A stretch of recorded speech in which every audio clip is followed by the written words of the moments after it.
So, hello guys. Good evening, good evening. So, ayan, itatry natin yung mini driving light na version 6 or MDL, Mokoto MDL na version 6. So, ayan guys. So, kikita nyo naman sa video natin na pinapakita ko yung kung gaano kalakas yung MDL na version 6 na gamit ko.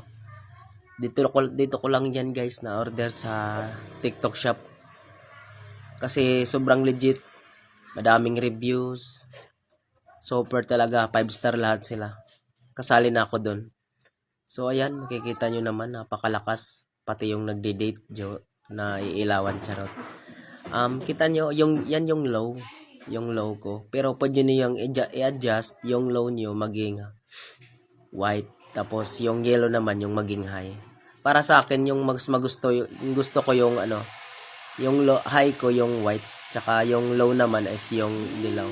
So ayan guys, tatry natin. Waterproof din pala to. Ayan, 2 years ko na tong ginagamit, hindi pa to pumapalya, hindi rin to umiinit guys, kahit magdamag nyo pa i-on to, hindi to nasisira. Waterproof na waterproof po yan, proven and tested ko po yan sa inyo. Ayan po. Tapos, kasi hindi yan umiinit dahil may fan yan sa likod. Napakalakas ng fan yan guys. Hindi talaga mag-overheat yan kahit magdamag. Mauubos lang battery nyo guys, pero yan, hindi talaga masisira yung MDL na version 6. Dahil sobrang legit yan. Waterproof. Yan ang importante guys, waterproof, tsaka matagal malubat. Hindi nga yan maglulubat. Battery lang ang inaano niyan. Kung wala ng battery, yun lang yun.